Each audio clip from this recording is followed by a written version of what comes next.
Hello students, welcome to your favorite channel Science with Mukherjee Sir. Myself KK Mukherjee. Today we are going to discuss a very important topic. As you know, chemistry is concerned with the changes. The changes normally done by the use of a reaction. Suppose hydrogen and oxygen, both are elements having the different properties. And you reacted these two elements and you will found a different element, different compound, that is H2O. The property of the H2O is altogether different from hydrogen and oxygen. In a reaction, there is basically three things that you need to understand, you need the information, and chemist is always trying to efforts to make all this information available to us. Those three informations are basically: number one, the feasibility of the reaction; number two, that is extent of the reaction; and number three, the speed of the reaction.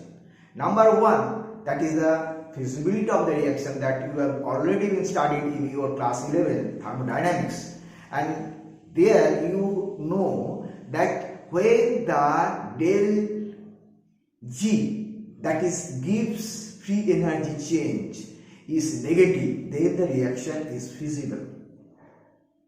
And another thing, extent of reaction from the equilibrium position of the reaction.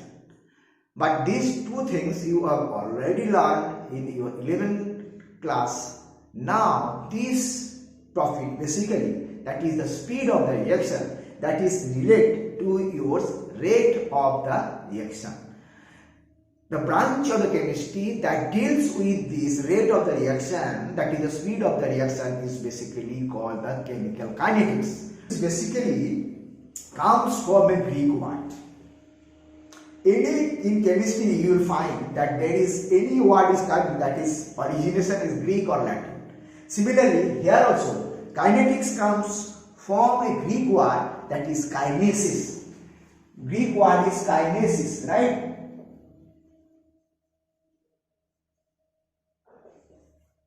That is for your knowledge purpose, that is no use of your academic or in examination purpose, right? Kinesis is the Greek word, and from this word you will get the chemical kinetics. Chemical kinetics is the part, the branch of the chemistry where you deal with the rate of the reaction or the speed of the reaction. Not only that, what we will study in the chemical kinetics, let us first understand. Okay, we will basically study three things. One, that is the rate of reaction. So there are basically three things that we are going to learn from the chemical kinetics chapter, that is rate of the reaction, factors that will influence the rate of the reaction, right, and the mechanism of the reaction that will be able to know from this chemical kinetics. Today we will study the rate of the reaction. What do you basically mean by the rate of reaction? See, in chemistry you must have come across with lot of reactions. The ionic reaction that you will find that is very much fast.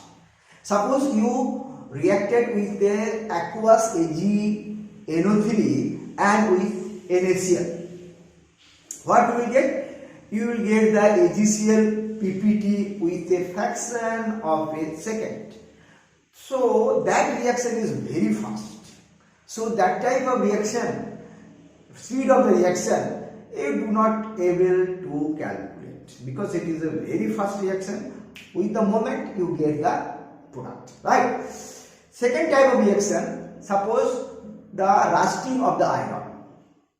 It takes years depending on the material of this iron is there in your premises, whatever you observe is taken out. So this is also a very slow reaction. So we are not concerned about that type of reaction which is very fast and very slow. We will be concerned about those reactions that is very moderate, very slow. Not slow, it is moderate, not slow, not fast. So in the rate of reaction we are basically concerned about the moderate rate of reaction. So we can write here moderate.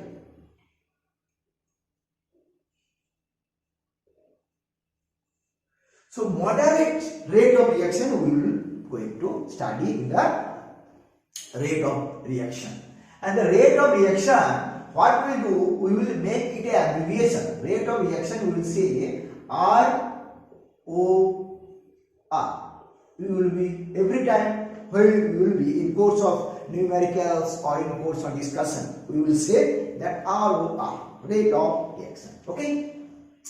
Now understand what do we mean by the rate of reaction. Rate of reaction.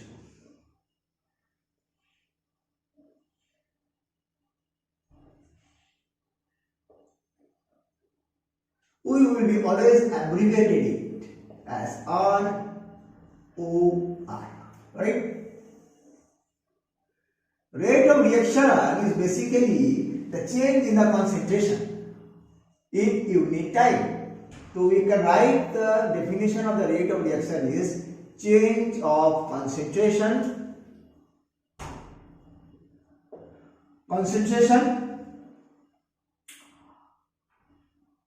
in unit time.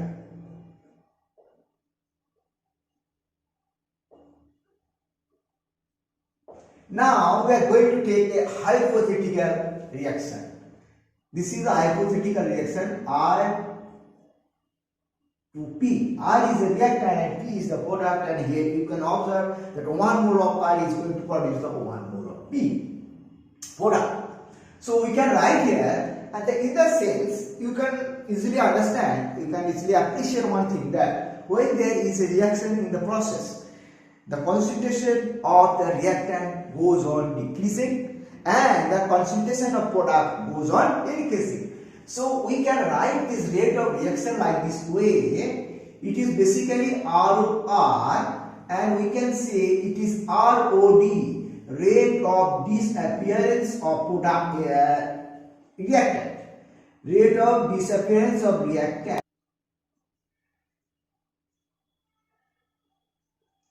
Rate of reactant is the, you can say, what you say, now this is decrease in concentration, decrease in concentration. I am not writing the concentration in full form, that I am writing this abbreviation, decrease in concentration by time. This is the rate of reaction when we consider this rate of reaction with respect to the reactant. Now another case we can say rate of reaction is this ROD, ROA of product. Rate of reaction can be calculated but can be determined with respect to a reactant and with respect to a product. Now this is, you can write increase in concentration, increase in concentration.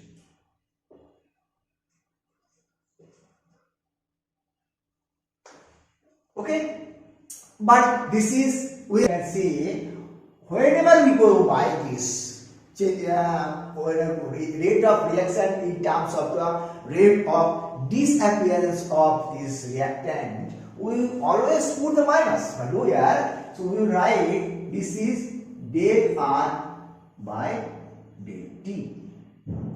Whereas in case of product, we will write del P by del T. You have to put in the bracket to represent the concentration. Here del R represent the concentration change of the reactant, and del T is the time interval in which time that we are going this change. So we can get, and here is the minus value and it is a plus value. Now we take an example, very simple example to understand the rate of reaction. Okay.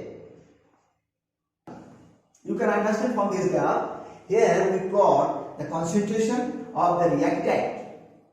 Concentration of the reactant as against the time. This is the time axis. In the time axis, we put this is second. Suppose this second, and this is second. And concentration we are plotting mole per liter. You can understand from this graph that as we go on, the initial concentration when t equal to 0 was 10 mole per liter, and it drops within 2 seconds to 6 mole per liter. It is further drops when it is 4 seconds, it is 8 mole per liter. So you can see with the time the concentration is decreasing, and that is why I am telling that in the mathematics, in the formula of the rate of reaction, in respect of your reactant, we have to put the minus value. And now we can understand what minus value help us. Now we can calculate the rate of reaction from this data. Suppose this is a R1. When the reactant is dropped from 10 to 6 by time gap is 2, so you can see one thing, that is here the minus value is given. Minus value minus divided by 2 equal to minus 2. What is the units of the rate of reaction? That is your mole per liter per second here. Mole per liter per second. That is the units of the rate of reaction. So this is R1, where the reaction concentration of the reactant drops from 10 to 6 with the time interval 0 to 2. So you will find the minus 2 mole per liter per second. Minus value is not possible for a rate. Is it possible? No. That is why there has been put the minus value. When this value has been, this will cancel out with each other and you will get a positive figure. You get the positive figure of plus 2 mole per liter per second. Now, second R2, you can calculate here, where this is 6 to 8, means final concentration is, sorry, this is the mistakes you have to see, that is a 4 suppose. Concentration will decreases. So when it is 6 to 4, so we will get 4 divided by 2 and you get minus 2 by 2, that is minus 1. But you have to, this will be plus 1. Because we have to cancel out. Now in the last one you will find, that is R3. It is given by 2 minus 4 divided by 4 to 8. Right? 4 to 8 means 4 seconds. And you get minus 2 by 4, that is coming around 0.5.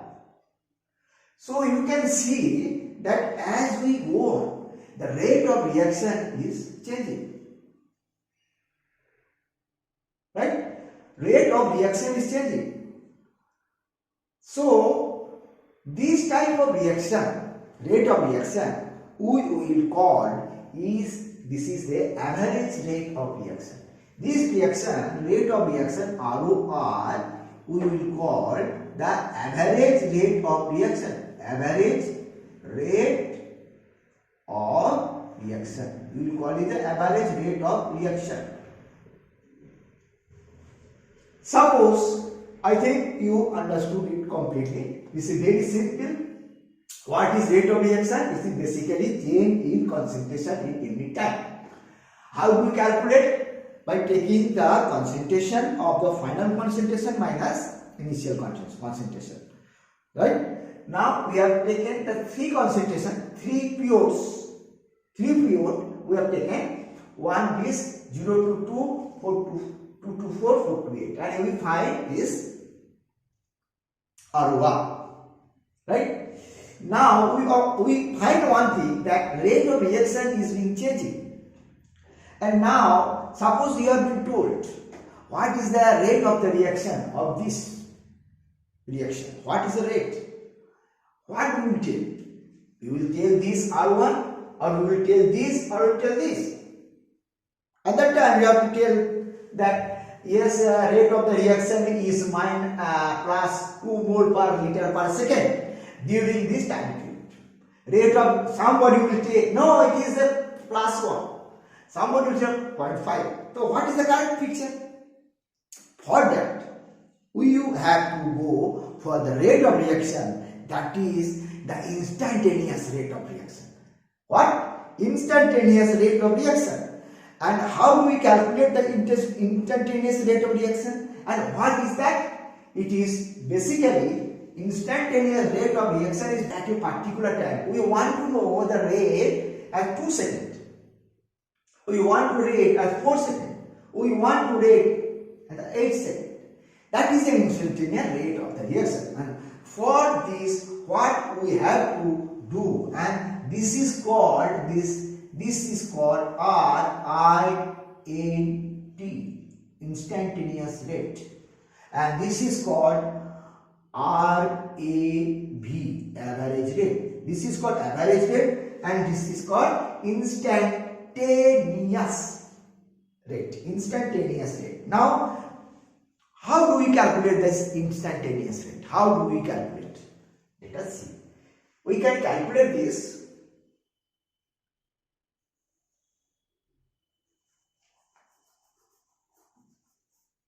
For calculating this instantaneous rate of reaction, what we have to do? We have to see, suppose we want to calculate the rate of reaction, instantaneous rate of reaction at that point. What we have to do? We have to do a very simple thing. We have to draw a tangent at that point. It will be is instantaneous rate of reaction. So we can say the instantaneous rate of reaction. So this we are writing like this. R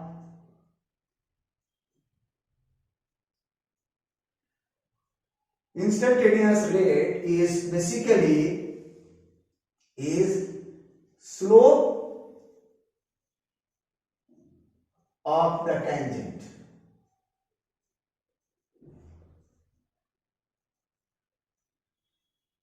At that point.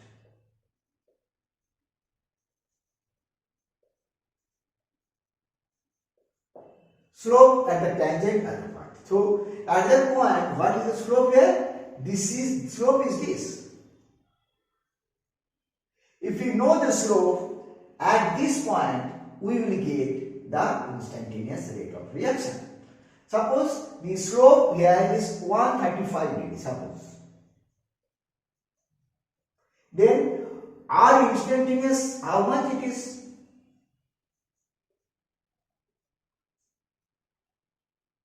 R instantaneous, how much it is? It will be the tan theta. Slope means tan theta. So we get, what we get? Now we get minus 135.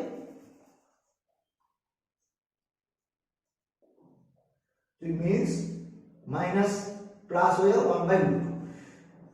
That t will be almost, here you can say del t when tends to 0, then we can say it is a dt, and at that time del r, that is change in the percentage will be dr. So we can write this rate of instantaneous, rate rate of instantaneous equal to dr by dt, that is minus point.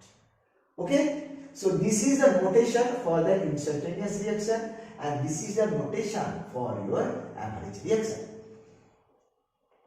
Okay, I think.